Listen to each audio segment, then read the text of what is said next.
Hello students, good morning and welcome to online Tayari. Online Tayari के Hindi current affairs में आपका स्वागत है।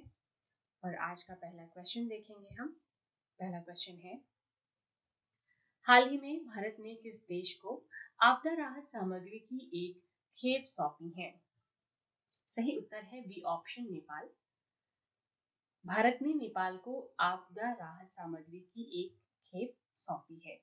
भारत सरकार की तरफ से भारतीय दूतावास मिशन के उप प्रमुख नामग्या सी खम्पा ने भारत सरकार की ओर से सामग्री Nepal India women friendship society की अध्यक्ष चंदा चौधरी को सौंपी।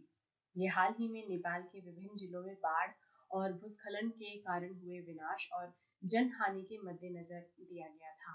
ये प्रभावित जिलों जैसे सिंधुपाल्चोक, केलाली, महोटारी, नवलपरासी और सरलाही जिलों में स्थानीय सरकारों के साथ समन्वय से वितरित किया जाएगा।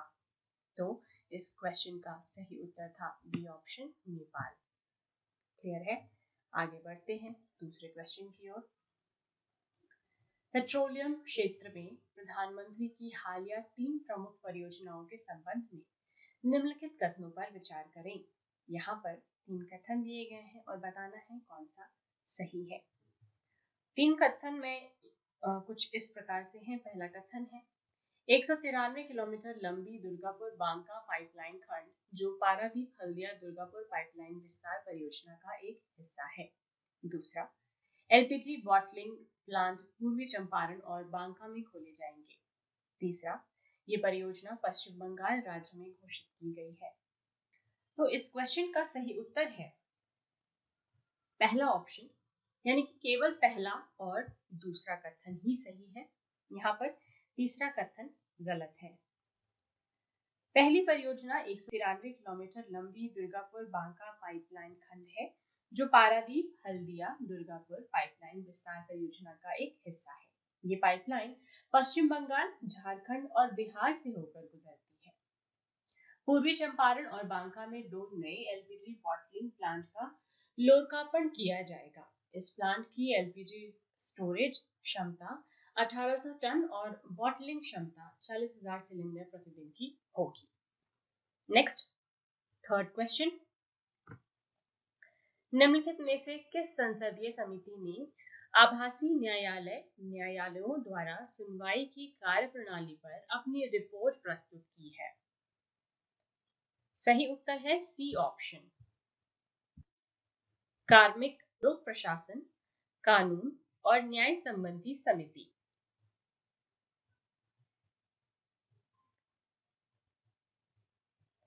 कार्मिक लोक प्रशासन, कानून और न्याय संबंधी समिति ने आभासी न्यायालयों द्वारा सुनवाई की कार्यप्रणाली पर अपनी रिपोर्ट प्रस्तुत की है। विवरण कुछ इस प्रकार से है। कोविड परिदृश्य के पश्चात भी आभासी न्यायालयों यानी कि वर्चुअल कोर्ट्स को जारी रखा जाए। ट्रैफिक चालान तथा अन्य छोटे अपराधों से संबंधित एक निश्चित श्रेणी के मामलों को नियमित अदालत से आभासी अदालतों में स्थानांतरित किया जाना चाहिए। इलेक्ट्रॉनिक्स और सूचना प्रौद्योगिकी मंत्रालय को डेटा गोपनीयता और डेटा सुरक्षा संबंधी चिंताओं का समाधान करना चाहिए। क्लियर है? फोर्थ क्वेश्चन, हाल के एक अध्ययन के अनुसार निम्नलिखित में से कौन सा बेसिन मीथेन ईंधन का एक उत्कृष्ट स्रोत है? इस क्वेश्चन का सही उत्तर है कृष्णा गोदावरी बेसिन।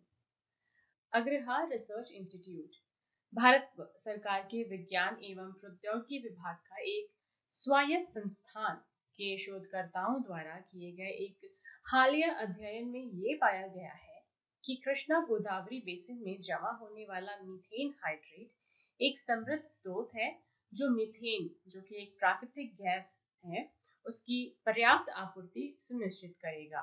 ये एक स्वच्छ और किफायती ईंधन है।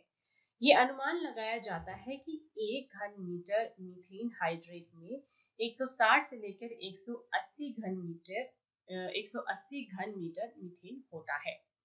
तो कृष्णा गोदावरी बेसिन ये यहाँ पे, ये क्वेश्चन आपको ज्योग्राफी में पूछा जा सकता है। क्लियर? आगे बढ़ते हैं। फिफ्थ क्वेश्चन, किस मंत्रालय ने खान मंत्रालय की एनवीपी शुल्क माफी मांग याचिका को खारिज कर दिया है? पर्यावरण, वन और जलवायु परिवर्तन मंत्रालय यानी कि पहला ऑप्शन। हाल ही में पर्यावरण मंत्रालय ने केंद्रीय खान मंत्रालय द्वारा वन्य क्षेत्रों में पूर्वेक्षण तथा अन्वेषण हेतु शुद्ध वर्तमान मूल्य शुल्क को माफ किए जाने की मांग को खारिज कर दिया है। एनवीपी उस मूल्य के मौद्रिक सन्निकटन यानी कि मॉनेटरी अप्रोक्सीमेशन से है जो वन भूमि के किसी भाग को नष्ट किए जाने के कारण खो दिया जाता है। तो इस क्वेश्चन का सही उत्तर है first option. Next 6th question की ओर। भारत में शिकायत निवारण और निगरानी प्रणाली CPGRAMS के साथ जोड़ा जाने वाला पहला केंद्र शासित प्रदेश कौन सा है? डी ऑप्शन जम्मू और कश्मीर।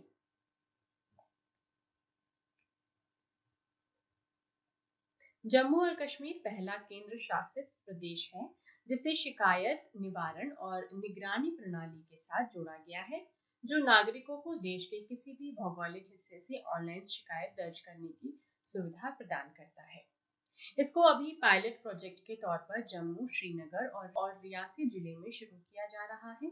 ये प्रणाली वर्ष 2018 में सरकार द्वारा शुरू किए गए मौजूदा शिकायत निवारण तंत्र को प्रतिस्थापित करेगी। तो डी ऑप्शन जम्मू और कश्मीर यहाँ पे सही उत्तर है। Next 7th question. यूनिसेफ द्वारा भारत में बाल अधिकार अभियान के लिए सेलिब्रिटी एडवोकेट के रूप में किसे चुना गया है? B option Ayushmann Khurrana. संयुक्त राष्ट्र की संस्था यूनिसेफ ने अपने बाल अधिकार अभियान फॉर एवरी चाइल्ड के लिए आयुष्मान खुराना को अपना सेलिब्रिटी एडवोकेट बनाया है। वो बच्चों के प्रति हिंसा को समाप्त करने की दिशा में खुराना यूनिसेफ की सहायता करेंगे। प्रख्यात फुटबॉल खिलाड़ी डेविड बेकहम वैश्विक स्तर पर इस अभियान का चेहरा है। Next 8th question. निम्नलिखित में से किस सरकारी निकाय ने मल्टी कैंप फंडों पर सीमा निर्धारित कर दी है? डी ऑप्शन है भारतीय प्रतिभूति और विनिमय बोर्ड सेबी।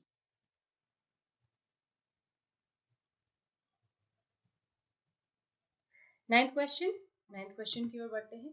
भारत में प्रतिवर्ष हिंदी दिवस कब मनाया जाता है? फर्स्ट ऑप्शन 14 सितंबर इसका सही उत्तर है। 14 सितंबर को हिंदी दिवस मनाया जाता है। देश भर में भारत की आधिकारिक भाषा के रूप में हिंदी का प्रचार प्रसार करने के लिए हिंदी दिवस मनाया जाता है। भारतीय संविधान के अनुच्छेद 343 के तहत देवनागरी लिपि में लिखी गई हिंदी को भारत की आधिकारिक भाषा के रूप में अपनाया गया था। जिस दिन हिंदी को भारत की आधिकारिक भाषा के रूप में अपनाया गया था, वो बेहद राजेंद्र सिन्हा का 50वां जन्मदिन भी था, जिन्हें भारतीय संविधान की मूल अंतिम पांडुलिपि में चित्रण के लिए जाना जाता है। नेक्स्ट आज का अंतिम क्वेश्चन। संयुक्त राष्ट्र सुरक्षा परिषद UNSC के सदस्यों ने चुनाव में रोहिंग्या की भागीदारी सुनिश्चित करने के लिए किस देश से आग्रह किया है? सी ऑप्शन यहाँ पे म्यांमार बिल्कुल सही उत्तर है। France, Belgium, Germany, Tunisia, Dominican गणराज्य, एस्टोनिया, ब्रिटेन और अमेरिका सहित संयुक्त राष्ट्र सुरक्षा परिषद के 8 सदस्यों ने म्यांमार से आग्रह किया है कि रोहिंग्या नवंबर में होने वाले आम चुनाव में भाग लेना सुनिश्चित करें।